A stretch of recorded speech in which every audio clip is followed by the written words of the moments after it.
কয়টা বাচ্চা আছে তোমার? দাদা আমার 7টা বাচ্চা, আমার 5টা বাচ্চা। আমি মনে করি গুয়াহাটি থেকেও আমরা বেটার জায়গায় আছি। আমি হয়তো লাস্ট ইয়েতেও বলেছি, আজকেও বলছি, আমি একজন হিন্দু এবং গর্বিত হিন্দু। First prize 50,000 rupees. বাহ বাহ বাহ। নেতা হওয়ার পরে নেতাকে খুঁজে পান না অনেক মানুষ। কেন্দ্রবিন্দু যেটা ডেভেলপমেন্টের জন্য সরকার সেন্ট্রাল গভর্নমেন্ট থেকে কিন্তু একটা পয়েন্ট রাখা হয়েছে যে শিলচরের ডেভেলপমেন্ট। ডিস্ট্রিক্ট লাইব্রেরির কাজ হয়তো শেষের দিকেই চলে আসবে, হয়তো বছর খানিকের মধ্যে আমরা ডিস্ট্রিক্ট লাইব্রেরি পেয়ে যাবো হয়তো। যে এটা বিজেপির মূল মন্ত্রের মধ্যে একটা মন্ত্র। যে কোনো একজন ব্যক্তি যে সময় নেতা হয়ে যায়, ওনার কাছে প্রথমে ওনাদের চিন্তাধারা থাকে আমি গাড়ি কিনবো, ইনোভা কিনবো, ফরচুনার কিনবো। নমস্কার দর্শক, আমি কৃষ্ণকান্ত সিনহা, শিলচর নিউজ আবার আপনাদের সবাইকে স্বাগত জানাই। আরেকটা স্পেশাল ভিডিও নিয়ে আসলাম।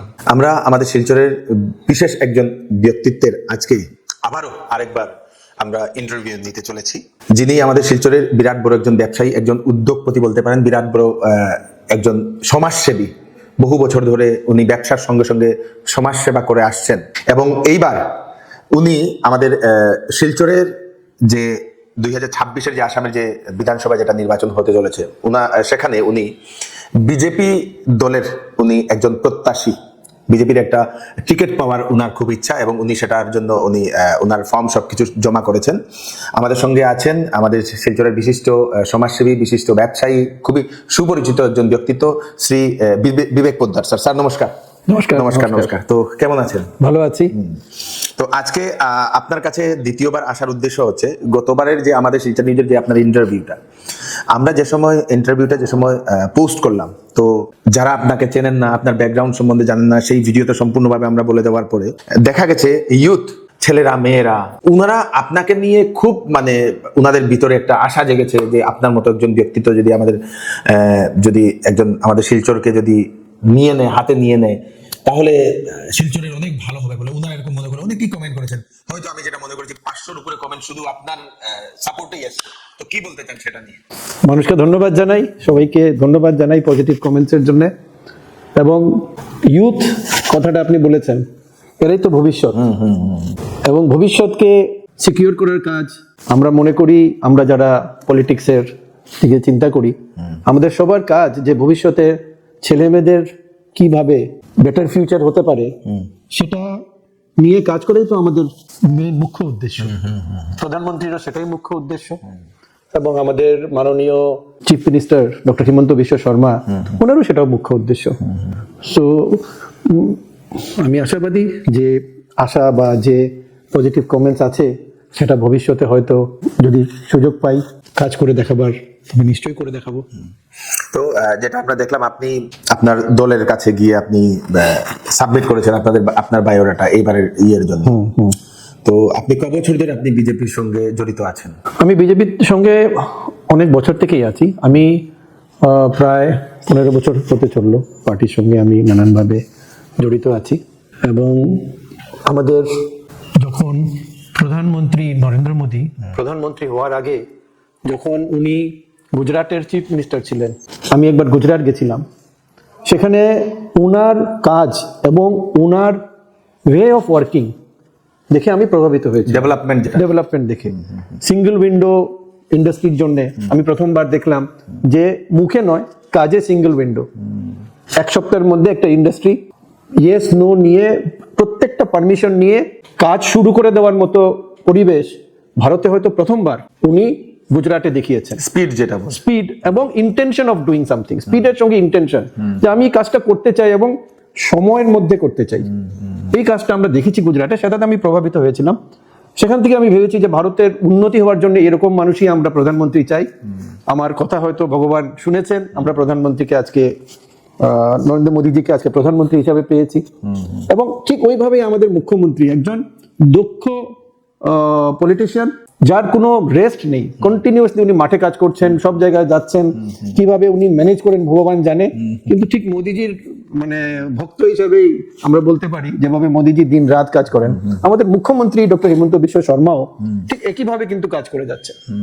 গতকালকে উনি যেটা রিপোর্ট যেটা পেশ করেছিলেন যে কতটা ক্যাবিনেট বৈঠক হয়েছে সেটা রেকর্ড করে নিয়েছে, কোনো এত বেশি ক্যাবিনেট বৈঠক বা আবার এতটা আইন যেগুলা ইয়ে করা হয়েছে, নেওয়া হয়েছে, সেগুলোও দেখে মানে আমিও নিজেও আশ্চর্যচকিত যে এতভাবে মানে এত সময় উনি কাজ করে যান। আমি গতবার উনি যে সময় আমাদের শিলচরে এসেছিলেন, বরাক সফরে যে সময় এসেছিলেন, বরাক সফরে আসার পরে ওনাকে দেখা গেল এখানে কাজটা শেষ করে সন্ধ্যাবেলা গেলেন, এবার 8টার সময় ওনার আবার ক্যাবিনেট বৈঠক। আরেকটা কথা যে আমরা দেখি অনেক জায়গায় মুখ্যমন্ত্রীকে নিয়ে মানুষ নেগেটিভ কথাগুলো ডিসকাশন করতে চায় বারবার, মিডিয়া থেকেও আমি দেখি যে কোনো চান্স পেলে নেগেটিভ কথা জিজ্ঞেস করে, কিন্তু উনি যে হাজার হাজার পজিটিভ কাজ করে যাচ্ছেন ডেইলি, যে কোনো না কোনো ভাবে মানুষকে সোসাইটিকে সিকিউর করার জন্য যে কাজ করে যাচ্ছেন, সেটার দিকে মিডিয়া না দেখে হয়তো অনেক ছোট্টখাটো জিনিস যেটা আজকের দিনে হয়তো সব সোসাইটিকে এফেক্ট করে না, ওইসব নিয়ে প্রশ্ন করতে থাকে। আমি মনে করি সবাইকে পজিটিভ চিন্তা করা উচিত, এবং মুখ্যমন্ত্রী সত্যি একজন পজিটিভ চিন্তাধারার মানুষ এবং একজন কর্মবীর। তো ওই দিকে আমি মনে করি যে এরকম চিফ মিনিস্টার, এরকম প্রাইম মিনিস্টার, ডাবল ইঞ্জিন সরকার একটা অপরচুনিটি ডেভেলপমেন্টের। তো আপনি তো সাবমিট করেছেন আপনার কাগজ, কি মানে আপনার কি পজিটিভ কোনো সিগন্যাল আসছে আপনার মধ্যে? আপনার কি এটা তো একটা প্রক্রিয়ার শুরু, পজিটিভ সিগন্যাল আপনারা জানবেন, আপনারা মিডিয়াতে আছেন, পজিটিভ নেগেটিভ আমার আগে আপনারা জানতে পারেন, পাবলিকের কি ভিউ আছে সেটা আপনারা জানবেন। না, এই মুখ্যমন্ত্রী নিজে বলে দিয়েছিলেন যে জনতা যাকে সাপোর্ট করবে ওনাকেই চয়েস করা হবে, এরকম যেটা মুখ্যমন্ত্রী বলে দিয়েছিলেন। তো আপনি বেশ কয়েকদিন থেকে বেকারদের জন্য, স্বাবলম্বী হওয়ার জন্য, মহিলাদের জন্য আপনি কাজ করেছেন অনেক কিছু। তো আপনি কি কি কাজ করেছেন সেটাতে? আমরা পোদ্দার প্রগতি ফাউন্ডেশনের মাধ্যমে যে কাজগুলো করেছি সেটা হলো computer course, free computer course, 100 টাকা রেজিস্ট্রেশন ফিস, এবং বিউটিশিয়ান কোর্স। গত কয়েকদিন আগে 25শে ডিসেম্বরে 70 জনের ফার্স্ট ব্যাচের সার্টিফিকেট আমরা হ্যান্ড ওভার করি, এবং এই মাস থেকে আমরা ফ্রি টেলির কোর্স চালু করেছি। ও ভালো। হ্যাঁ, টেলির কোর্স চালু করেছি, এবং জানুয়ারি মাস থেকে রেজিস্ট্রেশন শুরু হয়ে গেছে। ফ্রি টেলি কোর্স 3টা সেশন চলবে, এখানে 30 জনের ব্যাচ আমরা চালাবো আপাতত, এবং আগামীতে জিএসটি শেখাবার জন্য আমরা প্রোগ্রাম করছি, হয়তো মাসখানিকের মধ্যে বিনামূল্যে। ওই 100 টাকা রেজিস্ট্রেশন ফিস, এটাই নিয়ে আমরা সেই কাজটাও আমরা শুরু করবো। মানে 100 টাকা রেজিস্ট্রেশন ফি মানে তো এক ধরনের আপনার বিনামূল্যে হয়ে গেল। এটা গুরু দক্ষিণা বলতে পারেন। গুরু দক্ষিণা ছাড়া ভালো কোনো কাজ হয় না, গুরুর থেকে শিক্ষা পাওয়া যায় না। আপনি মনে করেন এটা গুরু দক্ষিণা দিয়েছেন। এটার কোনো ক্রাইটেরিয়া আছে নাকি যে আপনার ইনকামের স্ল্যাব হতে হলে এরকম পাবে, এরকম কিছু নেই? আমরা চেষ্টা করি যে যারা সমাজের বাইরে গিয়ে টাকা দিয়ে কাজ করতে মানে শিখতে পারে না, ওদেরকে প্রাধান্য দেওয়ার জন্য এটা আমাদের মুখ্য উদ্দেশ্য থাকে। কিন্তু অনেক সময় সিট থাকলে আমরা স্পেশালি আপনাদের যারা আর্থিকভাবে দুর্বল তাদেরকে ইয়ে করা হচ্ছে। ওইটাই চিন্তাধারা বেসিক্যালি। দেখুন, এটার পিছনে মেইন হলো যে আজকের দিনে আপনার সার্টিফিকেটটা আপনাকে রোজগার এনে দিতে পারে না। মানে পড়াশোনার সার্টিফিকেট, আপনি কোন কলেজে গেছেন, কত মার্কস পেয়েছেন, আপনি এমএ করেছেন, পিএইচডি করেছেন, তারপরে আপনি চাকরি পেলেন না। কিন্তু আপনার যদি একটা স্কিল থাকে, আপনি যদি আজকে জিএসটি সম্বন্ধে আপনার যদি জ্ঞান থাকে, আপনি কোনো না কোনো ভাবে 15-20 হাজার টাকা এই বাজারে রোজগার করে আপনার পরিবার চালাতে পারবেন। টেলি জানলে আপনি ঠিক সেইভাবে 15-20 হাজার টাকা রোজগার করতে পারবেন। আজকে কম্পিউটার জানলে আপনি 10-15 হাজার টাকা রোজগার করতে পারবেন। বিউটিশিয়ান কোর্স জানলে 5-7 হাজার টাকা দুপুরবেলা বিকেলবেলা কাজ করে পরিবারকে একটা এক্সট্রা ইনকাম দিতে পারেন। সেই কাজগুলোই পোদ্দার প্রগতি ফাউন্ডেশন চালিয়ে যাচ্ছে। কত সুন্দর একটা চিন্তাধারা ওনার। আমরা একটা গল্প শুনেছিলাম যে তুমি কোনো ব্যক্তিকে মাছ ডাইরেক্ট না দিয়ে মাছ ধরা শেখাও, সেটাই উনি করে যাচ্ছেন। মাছ ধরা শেখালে সারাটা জীবন উনি মাছ ধরে ধরে খাবেন। তো উনি রোজগার কিভাবে করতে হয়, কি স্কিল থাকলে রোজগার করতে পারবেন সেটা করছেন। সেটাই বিরাট বড় একটা প্রশংসনীয় ব্যাপার। এবং যারা বেকার যুবক যুবতী, যারা স্পেশালি আর্থিকভাবে দুর্বল, তাদের জন্য বিরাট বড় একটা স্কোপ পোদ্দার প্রগতি ফাউন্ডেশনের তরফ থেকে। মহিলাদের জন্য তো আপনি টেইলারিং না, টেইলারিং না, বিউটিশিয়ান হ্যাঁ আপাতত এটা চলছে। তো বিউটিশিয়ান মাত্র 100 টাকায় বিউটিশিয়ান যদি হতে চায়, শিখতে চায়, ওনাদের সেই ফাউন্ডেশনে করতে পারবেন। এবং মান্থলি একটা ওনাদের একটা ইয়ে থাকে, টার্গেট কতজনের মতো থাকে এরকম। আমরা একটা ব্যাচ হিসাবে নেই। ব্যাচ হিসাবে তো এটা কি চলবে না? এটা কন্টিনিউয়াস চলবে, একটার পর একটা ব্যাচ চলবে। যারা এই ব্যাচে চান্স পায়নি, নাম লিখিয়ে রাখলে নেক্সট ব্যাচে ডাকা হবে। আচ্ছা, এরকম। হ্যাঁ, এরকম। এটা শিলচরেই তো হয় না? শিলচর আমাদের এই বিল্ডিং এ হয়। আচ্ছা, এই বিল্ডিং। হ্যাঁ, এটা হচ্ছে অম্বিকাপট্টি বোরাইল হোমসের বিল্ডিং এ। বোরাইল হোমসের বিল্ডিং, সেখানে হচ্ছে। তো আপনি বেশ কয়েকদিন আমি দেখলাম আপনি জায়গায় জায়গায় যাচ্ছেন, মানুষের সঙ্গে আপনি কমিউনিকেট করছেন। তো আপনার কি মনে হচ্ছে এখনের যারা যুব সমাজ, ওনারা কি স্পেশালি কি চাইছেন? দেখুন, যুব সমাজের কাছে সবচেয়ে বড় জিনিস হলো আমি পড়াশোনা করে আমি নিজের পরিবারের জন্য রোজগার করব। রোজগারের পথ আমি যেন শিলচর ছেড়ে না যেতে হয়, সেটার একটা ব্যবস্থা। আমারও এটাই স্বপ্ন যে শিলচরে ছেলে মেয়েদের জন্য রোজগারের জন্য যেন বাইরে না যেতে হয়, সেটার উপরে আমি অনেক দিন থেকে কাজ করছি। আপনারা জানেন নানান ফোরামে আমরা ইনভলভড আছি, এন্টারপ্রেনারশিপ ডেভেলপমেন্ট এইসব কাজে আমরা বিগত অনেক বছর থেকে কাজ করছি, এবং সেটাই আমার মুখ্য উদ্দেশ্য যে ছেলে মেয়েদের জন্য শিলচর শহরে কিভাবে আমরা ছেলে মেয়েদেরকে স্কিল করা। কারণ কি হয়, অনেক জায়গাতে হয়তো অপরচুনিটি আছে কিন্তু বাইরে থেকে লোক চলে আসছে, কেন যে বলছে না শিলচরে ওই মানুষটা নেই। ঠিক আছে, তো এই গ্র্যাপটাকে আমরা বন্ধ করতে চাই। ভাই অপরচুনিটি যা আছে শিলচরের মানুষ যেন প্রথম এই কাজটা করতে পারে, সেখানে যেন একটা বাইরের ছেলে আনতে না হয়। 2 নম্বর, যে কাজটা শিখলে ও কোনো চাকরির দরকার নেই, ও রোজগার বাড়িতে বসে করতে পারে বা শহরে থেকে করতে পারে বা শহরের আশেপাশে করতে পারে, সেটাকে আমরা প্রাধান্য দেব। কারণ ব্যাঙ্গালোরে গিয়ে 20,000 টাকার চাকরির জন্য পরিবার ছেড়ে যাওয়া, এটা আমি মনে করি কষ্টের বিষয়। আজকে শিলচরে 20,000 টাকা রোজগার করার মতো যদি আমরা ওদেরকে ট্রেনিং দিতে পারি, আপনি একটা জিনিস মনে করুন, ফিজিওথেরাপিস্ট, আজকে শিলচর শহরে যদি আমরা 100 জন আরো ফিজিওথেরাপিস্ট বানাতে পারি, এরা তো এখানে বসে রোজগার করতে পারবে, কারণ ঘরে ঘরে ফিজিওথেরাপিস্টের রিকোয়ারমেন্ট এখন দরকার। তো ঠিক সেইভাবে ব্লাড স্যাম্পল নেওয়া, আমি মনে করি যদি অন্যরা এগিয়ে এসে এইগুলো জিনিসের ট্রেনিং এর ব্যবস্থা করে, প্রেশার দেখা, বাড়িতে গিয়ে ছোটখাটো ট্রিটমেন্টের জন্য ইমার্জেন্সি মিট করা। আজকের দিনে ডাক্তার পাওয়া একটা চ্যালেঞ্জ, কিন্তু ইমার্জেন্সির জন্য এইসব ট্রেন্ড মানুষ যদি সার্টিফাইড মানুষ পাওয়া যায়, তবে মানুষের রোজগারও হবে এবং সোসাইটিরও একটা অনেক বড় হেল্প হবে। এই তো ইনজেকশন মারনে ওয়ালারও খুব করা ক্রাইসিস, এটাই বলছি। তো ট্রেন্ড মানুষ যাকে সার্টিফাইড করে কোনো ইনস্টিটিউট থেকে দেওয়া হচ্ছে, এটা কিন্তু নিজেরা রোজগার করতে পারে। রোজগারটা তো এরকম না যে আমি বড় অফিসে যেতে হবে, রোজগারটা হলো আমি যেভাবে কমফোর্টেবলি আমার পরিবারের জন্য 20-25 হাজার টাকা এনে আমি পরিবারটাকে চালাতে পারি, এটা আমার ফার্স্ট ক্রাইটেরিয়া। সেই ক্রাইটেরিয়া নিয়ে আমরা কাজ করছি, এবং ভবিষ্যতে যদি কোনো রকম পলিটিক্যাল জায়গা পাই কাজ করার মতো, তখন বাইরে থেকে ইন্ডাস্ট্রি আনার জন্য নিশ্চয়ই যে কাজ, বা এখানে লজিস্টিক হাব হিসাবে ডেভেলপ করার একটা অলরেডি প্রকল্প চলছে এবং অলরেডি ডিক্লেয়ার প্রকল্প আছে, সেটাকেও আমরা এগিয়ে নেবার পুরো জোর লাগাবো, এবং আমি আশাবাদী সেটা হবে এবং আগামীতেই হবে। একটা জিনিস এই কয়েক মিনিটের প্রথম ডিসকাশনে আমরা একটা জিনিস আমরা বুঝলাম যে উনার সেই মোটোটা, যেটা প্রাইমারি যেটা মোটো, সেটা হচ্ছে বেকারদের নিয়ে উনার স্পেশাল মোটো। কিভাবে সেই এমপ্লয়মেন্ট ক্রিয়েট করা, কিভাবে আপনাদের সেই যারা বেকার আছে তারা কিভাবে কিছু শিখে, কোনো কিছু স্কিল শিখে কিভাবে রোজগার করতে পারবে, বেকারত্ব দূরীকরণের উপর উনার স্পেশাল ফোকাস। এবং উনার এই জিনিসটা উনার মাথায় আসার পিছনের যে ইয়েটা হচ্ছে, উনি একজন বিরাট বড় একজন ব্যবসায়ী, এবং উনার আন্ডারে উনার যে সংস্থাগুলো আছে সেই সংস্থাগুলোর আন্ডারে আমরা গত ইয়েতেও বলেছিলাম প্রায় ডাইরেক্টলি ইনডাইরেক্টলি প্রায় 3,000 মানুষ জড়িত। ডাইরেক্টলি উনার যে অর্গানাইজেশনে আপনাদের 500-র অধিক চাকরি করছেন। দর্শক, 500-র অধিক মানুষকে, বেকারদেরকে চাকরি দেওয়াই বিরাট বড় একটা ব্যাপার। তো সেরকম উনি, তো আপনি শর্টে একটু বলে দিলে ভালো হবে, যারা নতুন দেখেন আপনার ইয়েটা। তো আপনার কি কি অর্গানাইজেশন আছে আপনার? আমরা পোদ্দার জেসিবির গাড়ি বিক্রি করি, সার্ভিস করি। পোদ্দার টয়োটা গাড়ি বিক্রি করি, সার্ভিস করি। আর তাছাড়াও আমাদের রয়েছে কিছু মডেল হোমস বা এরকম কিছু কাজ, যেখানে আমাদের এবং সেই কাজগুলো আমরা 3-4টা নর্থ ইস্টার্ন স্টেট নিয়ে করি, Meghalaya, Tripura, Barak valley, NC hill. তো এইসব পুরো এরিয়া নিয়ে আমরা কাজ করি, এবং নানান জায়গাতে আমাদের অফিস রয়েছে, নানান জায়গাতে আমাদের ছেলেমেয়েরা পোস্টেড রয়েছে। দিন রাত আমরা চেষ্টা করি। ডাইরেক্টলি কতজন এমপ্লয়মেন্ট আছে আপনার? ওই আপনি যেটা বললেন মোটামুটি 500। এবং আমি আজকের দিনে একটা কথা বলতে চাই যে আজকে শিলচরে বসে এই বছর জেসিবির নর্থ ইস্টে আমরা হাইয়েস্ট সেল করেছি, পুরো নর্থ ইস্টে। ইভেন গুয়াহাটি ডিলার থেকেও বেশি আমরা বিক্রি করেছি। আমার টিমের আমি ধন্যবাদ জানাই, আমার পুরো যারা সাপোর্ট টিম আছে সবাইকে ধন্যবাদ জানাই। এবং সত্যি গর্বের কথা যে শিলচরে বসে আমরা হেডকোয়ার্টার করে আমরা আজকে গুয়াহাটিতে ব্যবসা চালাই, আজকে আমরা আগরতলায় ব্যবসা চালাই, আজকে শিলংয়ে ব্যবসা চালাই। শিলচর কিন্তু আমাদের হেডকোয়ার্টার। আপনার আগরতলাতেও আছে না? হ্যাঁ, আগরতলাতেও আছে। তো ওনার 500 জনের উপরে ওনার ডাইরেক্ট এমপ্লয়ি, এবং যদি আপনারা দেখেন তো 500টা পরিবার ওনার সেই অর্গানাইজেশনের আন্ডারে চলে, এবং তার জন্য ওনাকে অশেষ অশেষ ধন্যবাদ এতজনকে রোজগার দেওয়ার জন্য।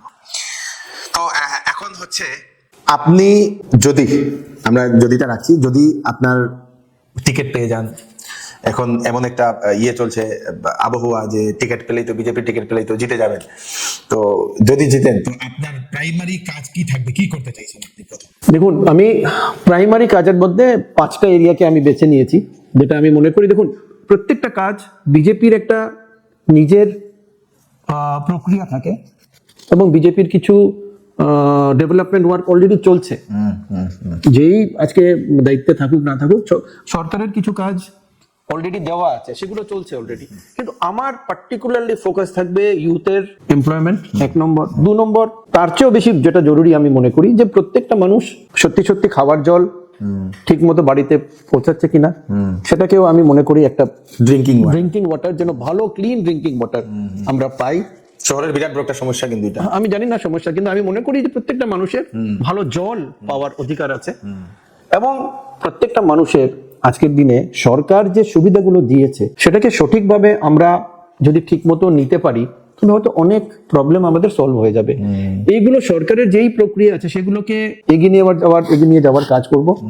এবং শিলচরকে স্মার্ট সিটি হিসেবে আজকে আমি মনে করি এই শহর আমার শহর, প্রত্যেকটা মানুষ যদি মনে করে এটা আমার শহর, তবে শিলচরকে উন্নত করতে হলে আমরা শিলচরের নিজের বাড়ির আশেপাশে নিজের লেন এবং রাস্তাঘাট নিজেরা ইন্টারেস্ট নিয়ে পরিষ্কার করতে হবে। আপনি জানেন সে ব্যাপারে অলরেডি আমরা কিছু কাজ করেছি, ক্লিন শিলচর কন্টেস্ট, এবং এই মাস থেকে আমরা সেটা 2য় অধ্যায় শুরু করেছি, ক্লিন শিলচর 2.0। এবং এইবারে আমরা ফার্স্ট প্রাইজ 50,000 রুপিস, বাহ বাহ বাহ, সেকেন্ড প্রাইজ 25,000 টাকা। তাছাড়া অনেকগুলো কনসোলেশন প্রাইজ আছে। এই জানুয়ারি থেকে রেজিস্ট্রেশন শুরু হয়ে গেছে অলরেডি। তো আমরা এই কাজগুলো আগামীতে মনে করি যে শিলচরকে প্রত্যেকটা মানুষ কিন্তু জায়গায় জায়গায় জেগে উঠেছে এখন। আমরা ছাড়াও অনেকগুলো অ্যাসোসিয়েশন, এনজিওস নিজেরা কাজ করছে শিলচরকে পরিষ্কার করার জন্য। তো শিলচরকে পরিষ্কার, শিলচরকে সুন্দর করা একটা আমাদের দায়িত্ব, সবার দায়িত্ব। সেই কাজে আমি নিশ্চয়ই আমার হাত যতটা পারি, যতটা আমার বুদ্ধিবিদ্যা জ্ঞানে দেয়, আমি চেষ্টা করব। তো আপনি আনএমপ্লয়মেন্ট প্রবলেম সলভ করার জন্য আপনি কি মনে করেন আমাদের সেই ট্যুরিজম সেক্টরটার দিকে একটু এগোনো দরকার? একদম, ট্যুরিজমের দরকার আছে, খেলাধুলার জায়গার দরকার আছে, ছেলেমেয়েদের বাচ্চাদের খেলাধুলার জায়গার ডেভেলপমেন্টের দরকার আছে, আমাদের ট্যুরিজম দরকার আছে। কমিউনিকেশনকে আমরা আরো, সরকার তো খুব দ্রুত গতিতে কমিউনিকেশন নিয়ে কাজ করছে। তার শিলচরের চারদিকে আমরা দেখতে পারি ভারতমালার খুব ভালো প্রকল্প কাজ চলছে। এবং এই ভারতমালার প্রকল্প হাফলং এর রাস্তা খুলে যাবে, শিলং থেকে শিলচরের রাস্তা আগামীতে খুলে যাবে। শিলচর কিন্তু এমনি একটা উন্নতির ইয়ের মধ্যে আছে সরকারের। এবং প্রাইম মিনিস্টারের অটল বিহারী বাজপেয়ীর আমল থেকে শিলচর কিন্তু একটা কেন্দ্রবিন্দু, যেটা ডেভেলপমেন্টের জন্য সরকার সেন্ট্রাল গভর্নমেন্ট থেকে কিন্তু একটা পয়েন্ট রাখা হয়েছে যে শিলচরের ডেভেলপমেন্ট। কোনো কারণে হয়তো আমাদের হাফলং এর রাস্তাটা একটু লেট হয়েছে, কিন্তু আমরা জানি এই মাসেই রাস্তার ওপেনিং হবে এবং ট্রেনও বাড়ছে, ফ্লাইটও বাড়ছে। আগামীতে আমি আশা করি যে শিলচরের কমিউনিকেশন অনেক ভালো হবে। তো আমাদের এখানে যদি কমিউনিকেশন ভালো হয়, তাহলে আপনার ট্যুরিজম সেক্টরে একদম ট্যুরিজম আছে, হ্যাঁ ট্যুরিজমের অনেক স্কোপ আছে। এবং ট্যুরিজম থেকে একজন না, ট্যুরিজম থেকে অনেক মানুষ রোজগার করতে পারে, ডাইরেক্টলি ইনডাইরেক্টলি অনেক মানুষ। আজকে যদি একটা জায়গায় ট্যুরিজম আর ট্যাক্সিওয়ালা আসবে, ওইখানে লোকাল দোকান থাকবে, ট্যাক্সিওয়ালাকে সাপোর্ট করার জন্য যে পেট্রোল বিক্রি করে, ওই পেট্রোল পাম্পেরও লাভ হবে, যে ড্রাইভার ওরও লাভ হবে। ঠিক ওইভাবে একটা নতুন এয়ারপোর্ট আসলেও, নতুন হসপিটাল আসলেও কিন্তু আশেপাশের লোকের লাভ হয়। বড় যদি কোনো প্রকল্প শিলচরে আসে, আর একটা ফ্যাক্টরি আসলে ফ্যাক্টরির আশেপাশে অ্যান্সিলারি ইন্ডাস্ট্রি আসে। আর শিলচরে প্রচুর জায়গা রয়েছে, লজিস্টিক্যালি আমরা নর্থ ইস্টের one of the best place রয়েছে। আমি মনে করি গুয়াহাটি থেকেও আমরা বেটার জায়গায় আছে। আমি হয়তো লাস্ট ইয়েতেও বলেছি, আজকেও বলছি, কারণ ভবিষ্যতে যখন ভারতবর্ষের ব্যবসা ইস্টের সঙ্গে হবে, সিঙ্গাপুর, মায়ানমার, থাইল্যান্ডের সঙ্গে হবে, তখন শিলচরই কিন্তু এটার রেল রোড কেন্দ্রবিন্দু থাকবে।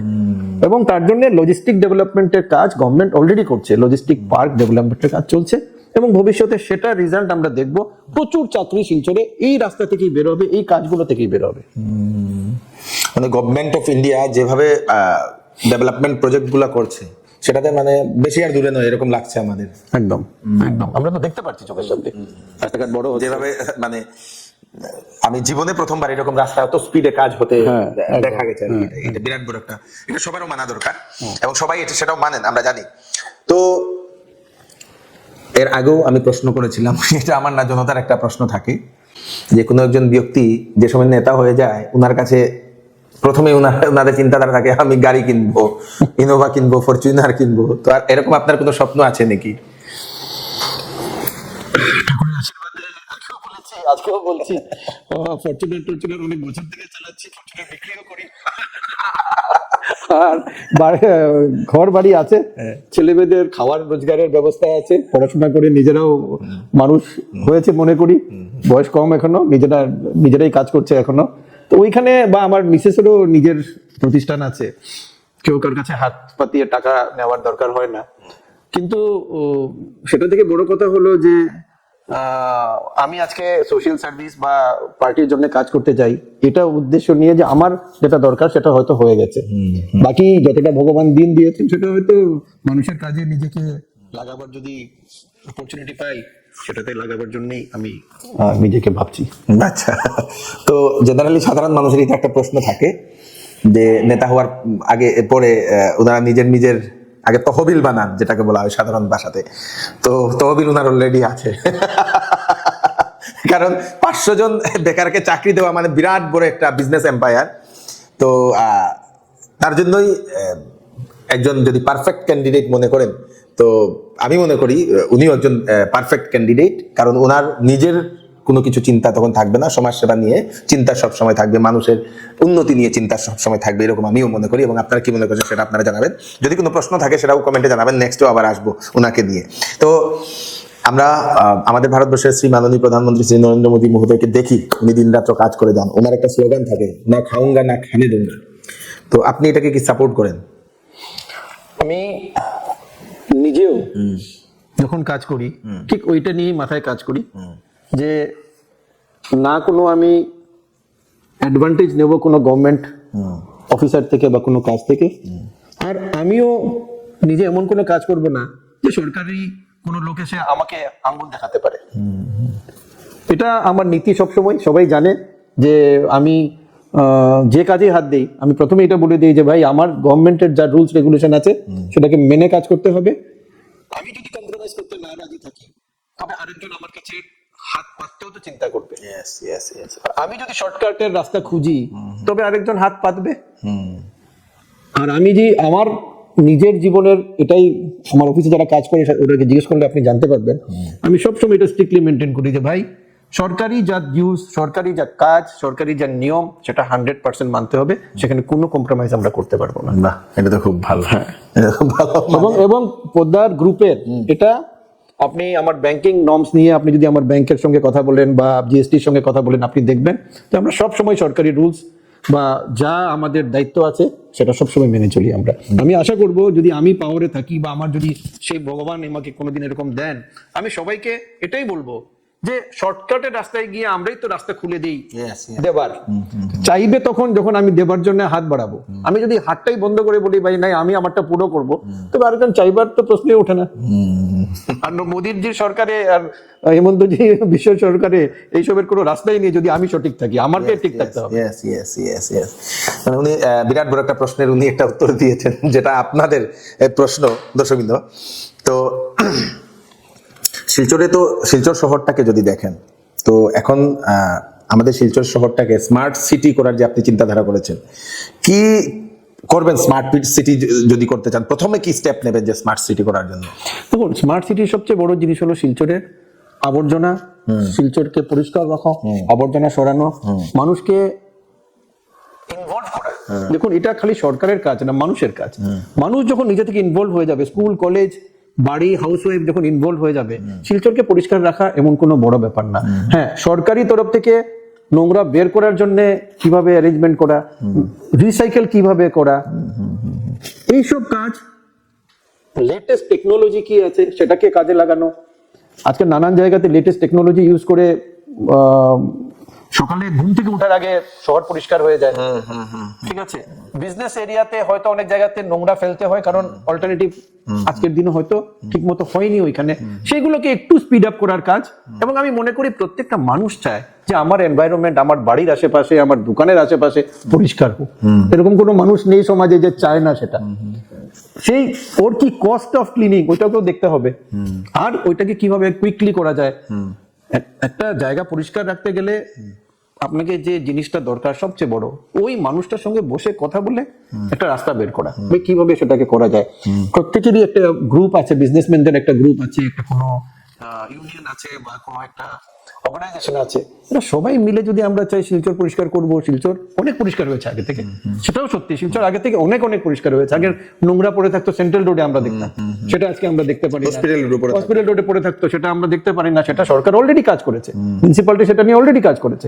আরো কিভাবে সেটাকে এগিয়ে নিয়ে যাওয়া যায়, ড্রেন কিভাবে পরিষ্কার রাখা যায়, আরো রেগুলারলি কিভাবে স্ট্রিট লাইট ঠিক রাখা যায়, মানুষকে কিভাবে দেখুন, আরেকটা সমস্যা শিলচরে হয়তো আমরা দেখছি না বা করার দরকার হলো, যারা নর্মালি চলাফেরা করতে পারে না, যারা হুইল চেয়ারে চলে বা যাদের একটু চ্যালেঞ্জ আছে, এদের জন্য কিন্তু আমরা মুভমেন্টের একটা সাপোর্ট চিন্তা করতে হবে, বয়স্কদের জন্য একটা সাপোর্ট চিন্তা করতে হবে, যে এদের মুভমেন্টের জন্য কোনো রকম অসুবিধা না আসে। একজন 80 বছর বয়স বাড়িতে একা থাকেন, উনি সেন্ট্রাল রোড যেতে গেলে যেন উনার সুবিধা থাকে, এই ব্যাপারেও কিন্তু আমাদের চিন্তা করতে হবে। আমি মনে করি বিদেশে গেলে সেটা আমরা দেখতে পারি যে আজকে 80 বছর 90 বছরের একটা লোক কিন্তু নিজের আশেপাশে ঘুরে নিজের কাজ করতে পারে।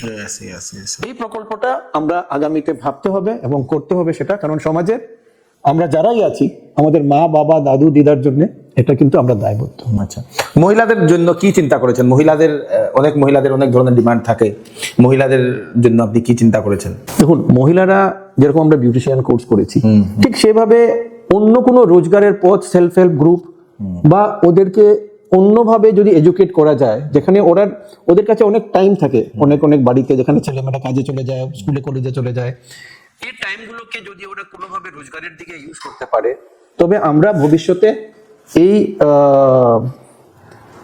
জায়গাটাকে কাজে লাগাতে পারবো। এবং সেটা নিয়ে আমরা অলরেডি বিউটিশিয়ান কোর্স করছি, হয়তো অনেকে বলছে ক্যান্ডেল বা টয় মেকিং, এইসব কাজের জন্য মেয়েদেরকে ট্রেনিং দেওয়া আমাদের মাথায় আছে, সেটা আমরা দেখছি, যদি প্রপার গাইডেন্স দেওয়ার মতো লোক পাই সেটাও আমরা শুরু করব। তো আপনি তো হিন্দু রক্ষী দল বা ভারত সেবাশ্রম সংঘ এইগুলোর সঙ্গেও আপনি জড়িত।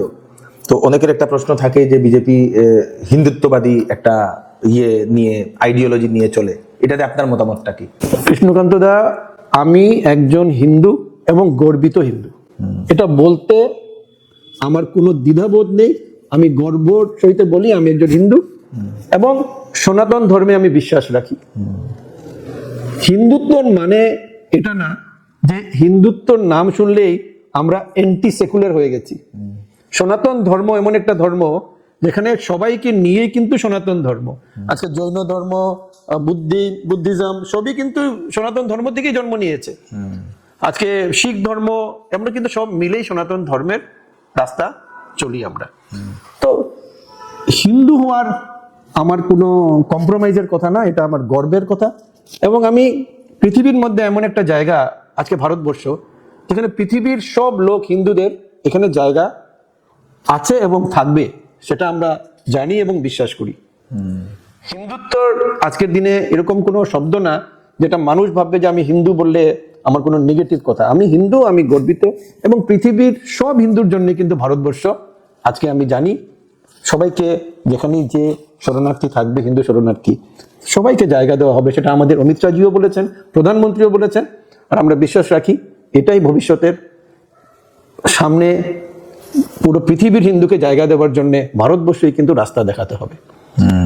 এবং এই ব্যাপারে আমি একটা কথা বলতে চাই যেটা সবার জানার দরকার, যে বাংলাদেশে ইদানিং যে ঘটনাগুলো হয়েছে, বাংলাদেশে আজকে যে ঘটনাগুলো, নোংরা জঘন্য কাজগুলো হচ্ছে, ওই মানুষদেরকে জায়গা দেওয়ার জন্য বা রক্ষা দেওয়ার জন্য কিন্তু ভারতকে এগিয়ে আসতে হবে, এবং ভারত এগিয়ে আছে এই ব্যাপারে।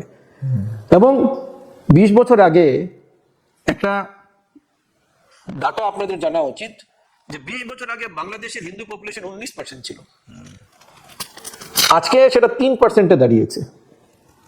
এবং আসামে 20-25 বছর আগে আমাদের মুসলিম পপুলেশন ছিল ওই 20-21%। 2021-এর যে সেন্সাস হয়েছিল সেটাতে 35-36% অলরেডি পৌঁছে গেছে। মানে আপনি ভাবুন যে 40% প্রায় পৌঁছে গেছে।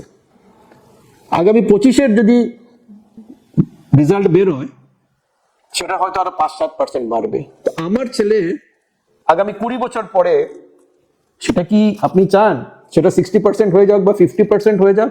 কারণ ডেমোক্রেসিতে যেদিন 50% আজকে মুসলিম ভোট থাকবে, সেখানে তো বিজেপি সরকার আসার বহুত দূরের কথা। আপনি আমি সুরক্ষিত হয়ে থাকবো কিনা সেটাও চিন্তার বিষয়। এবং এটা বলতে তো লজ্জা নেই, কারণ এটা তো ডেটা স্ট্যাটিস্টিক্স বলছে সেই কথা, এটা আমার কথা নয়। আজকে হিমন্ত বিশ্ব শর্মা যে কাজ করছেন, যে বা অমিত শাহ যে বলছেন যে ঘুষপেটিয়া কো নিকালনা হ্যায়, সেটা তো কোনো এরকম কথা না যে উনি বানিয়ে বলছেন, সেটাও সত্যি কথা। আজকে আমাদের ফরেস্ট ল্যান্ড, আমাদের যে জায়গাগুলো খালি পড়ে আছে, এগুলো জায়গাগুলো অকুপাই করে নিচ্ছে, করে ওইখানে ওরা একটা জায়গায় 5টা বিয়ে করছে আর 15টা ছেলে মেয়ে করছে। তো ভবিষ্যতে তো ওদের পপুলেশন আমাদের পপুলেশন থেকে বেশি হয়ে যাবে, এবং পপুলেশনের উপরে একজন মানুষের একটা ভোট, হিন্দু হোক মুসলমান হোক একটাই ভোট। কালকে যদি এরা এমন ভাবে প্ল্যান করে যে আমি আমার পপুলেশন বাড়িয়ে ভোট নিয়ে নেব, তবে আমাদের জন্য ভবিষ্যতে অনেক সমস্যা থাকবে হিন্দুদের জন্য।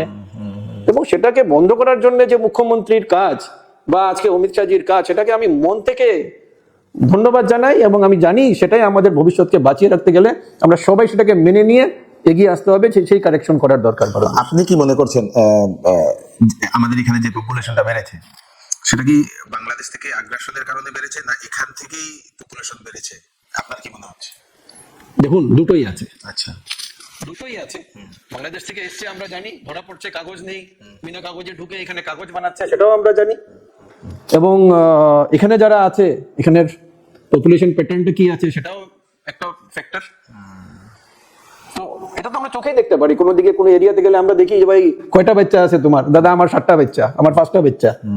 আর বাঙালি হিন্দু বাড়িতে গেলে বা আজকে মণিপুরি বাড়িতে গেলে কয়টা বাচ্চা? দাদা একটা বাচ্চা, নিলে 2টা বাচ্চা। বেশিরভাগই একটা। এটা তো নর্মাল, আমরা দেখতেই পারি সেটা, এটার মধ্যে তো লুকাবার কিছু নেই। আর দেখুন, সত্যিকে সত্যি বলার মতো ক্ষমতা থাকতে হবে। আমি সত্যিকে সত্যিই বলছি, এবং স্ট্যাটিস্টিক্স আর ডেটা বেসড কথা বলছি। আজকে মুখ্যমন্ত্রী আর অমিত শাহজি অ্যাসেম্বলি আর পার্লামেন্টে দাঁড়িয়ে নিশ্চয়ই এমন কোনো কথা বলছেন না যেটার কোনো বেস নেই। এবং সুপ্রিম কোর্টও সেটা আজকের দিনে মানছে। সুপ্রিম কোর্টও নির্দেশ দিচ্ছে যে ভাই জায়গা খালি করো, ফরেস্ট ল্যান্ড খালি করো। তো এটা তো আমাদের বাঁচার লড়াই, এটা আমাদের বাঁচার লড়াই। এই লড়াইতে আমরা কোনো রকম কম্প্রোমাইজের জন্য রাজি হতে পারবো না। আরেকটা আপনার কাছে প্রশ্ন, যে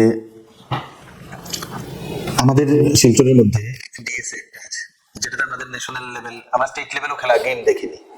তো আপনার কি মনে হচ্ছে যে আমাদের এই ডিএসএ থেকে আরো বড় একটা এরকম স্টেডিয়াম বা এরকম একটা ফিল্ড, যেটাতে ন্যাশনাল লেভেল বা স্টেট লেভেল গেমগুলো হয়, সেগুলো আমাদের বরাকবেলিতে আমাদের দরকার কি? আপনি কি মনে করছেন?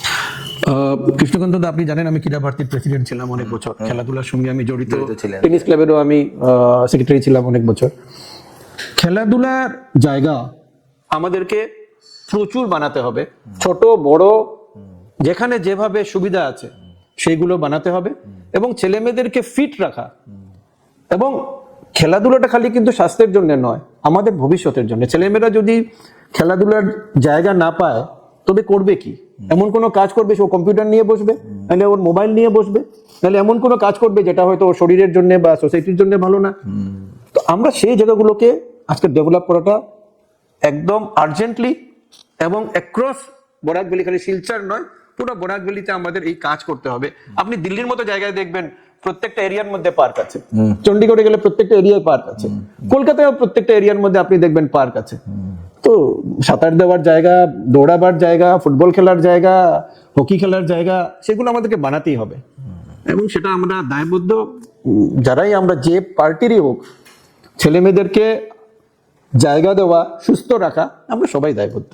এটা হলে এখন যে বেশিরভাগ ছেলেদেরকে দেখা যাচ্ছে যে নেশাগ্রস্ত হয়ে যাচ্ছে, একদম সেটা থেকেও একদম নেশাগ্রস্ত কেন হচ্ছে? কারণ ওদেরকে গাইড করার জন্য, বা আজকে যদি একটা মাঠ থাকে, ও যদি দেখে 4 জন ফুটবল খেলছে, ওরও তো ইচ্ছা হবে গিয়ে একটু ফুটবল খেলি। কিন্তু ওর যখন দেখছে আমার বন্ধুরা গিয়ে তাস খেলছে বা ড্রাগস নিচ্ছে, ও এখানে মোটিভেট হয়ে যাচ্ছে।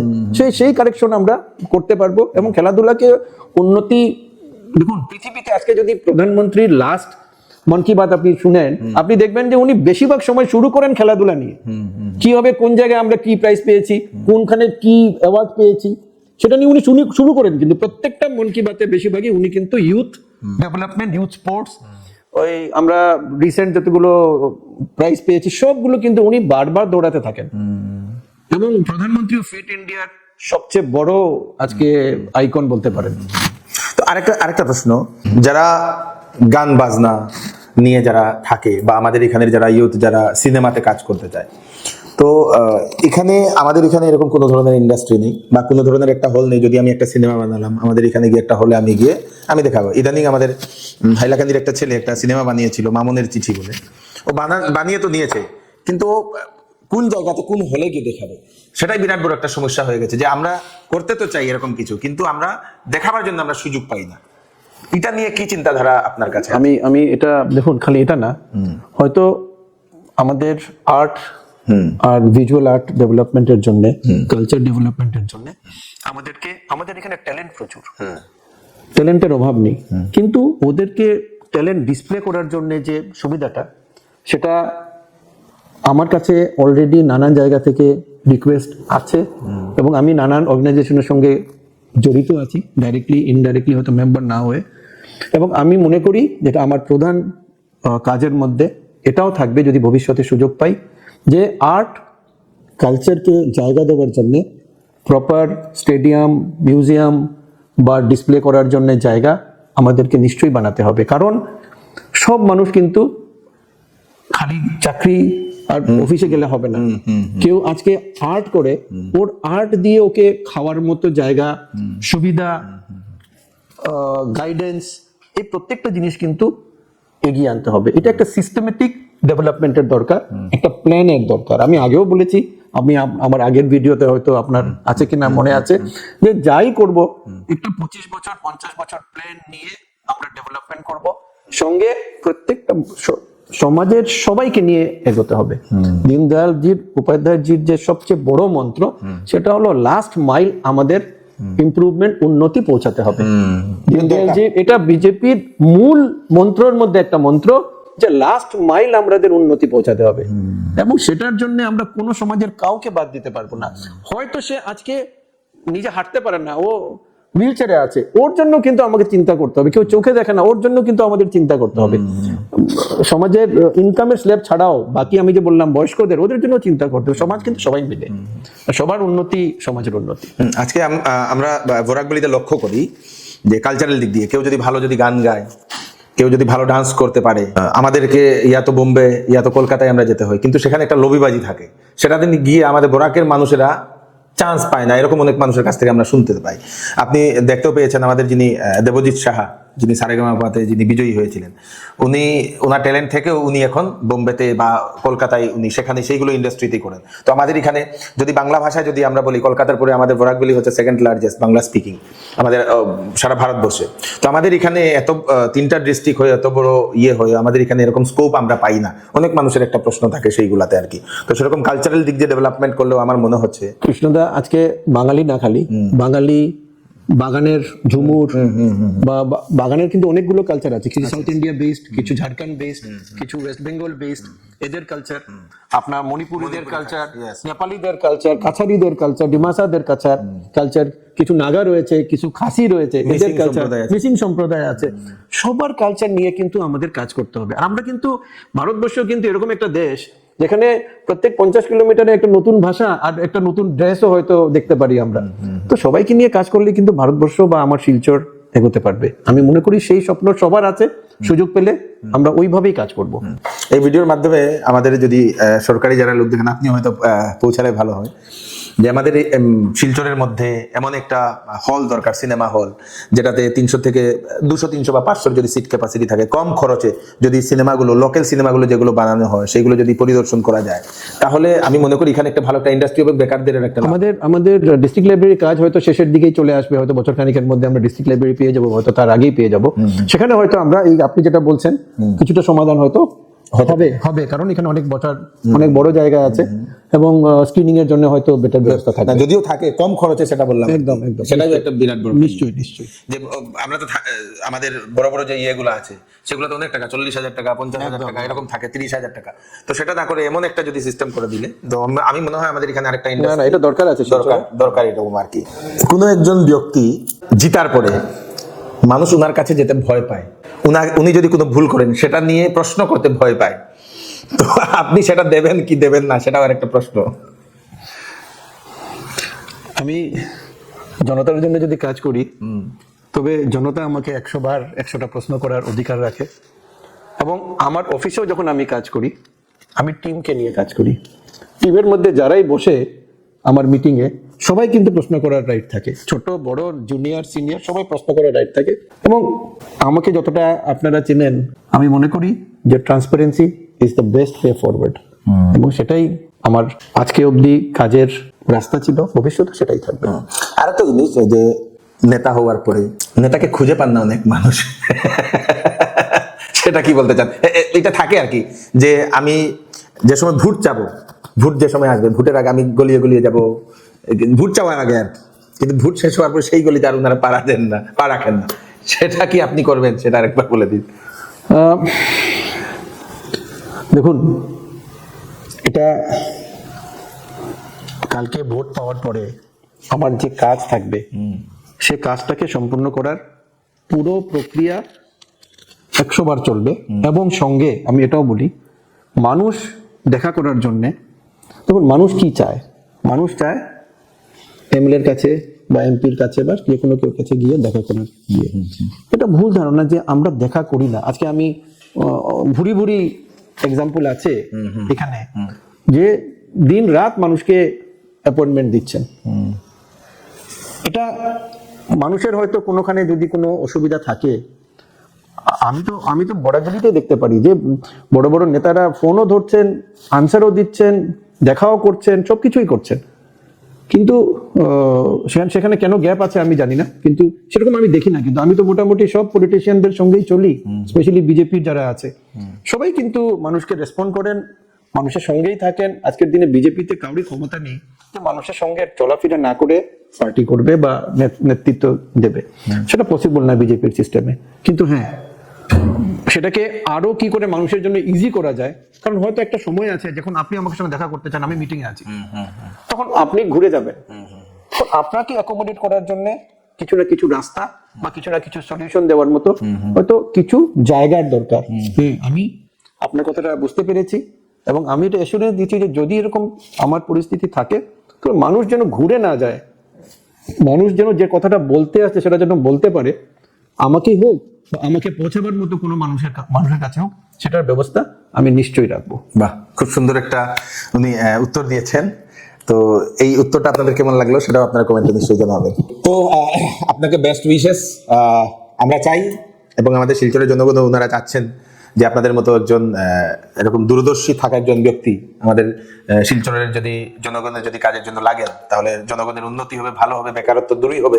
আপনি অনেকগুলো প্রজেক্ট নিয়ে চিন্তা করেছেন, আপনার ভিশন অনেক বড়, অনেক লম্বা, এবং সেটা নিয়ে আমরা নেক্সটে যদি আমাদের যারা দর্শক যদি কোনো কিছু আরো কিছু চাইছেন, সেগুলো নিয়ে আমরা বসবো। তখন আপনাদের কাছে যদি ওনাকে নিয়ে যদি আরো যদি কোনো কিছু যদি প্রশ্ন যদি আপনাদের থাকে আপনাদের চিন্তাধারার মধ্যে, তো আপনারা সেইগুলো আপনারা কমেন্ট করতে পারেন। তো শেষে আপনি কি বলতে চান? নমস্কার, ধন্যবাদ জানাই আপনাকে। আর আমি আশা রাখি যে ভবিষ্যতে যে কথাগুলো বলেছি সেটাকে কাজে সম্পূর্ণ করে মানুষের আশীর্বাদ নিতে পারবে। Thank you so much, thank you, ধন্যবাদ। তো ভিডিওটা সবাইকে পাঠিয়ে দেবেন যাতে সবার কাছে পৌঁছে যাক, যাতে সবাই উনার সম্বন্ধে জানতে পারে, যারা জানেন না, যারা ওনার আগের ভিডিও দেখেন দিয়ে আমাদের শিলচর নিউজের প্লে লিস্টে আপনারা যাবেন, আগের ভিডিওটা আপনারা পেয়ে যাবেন।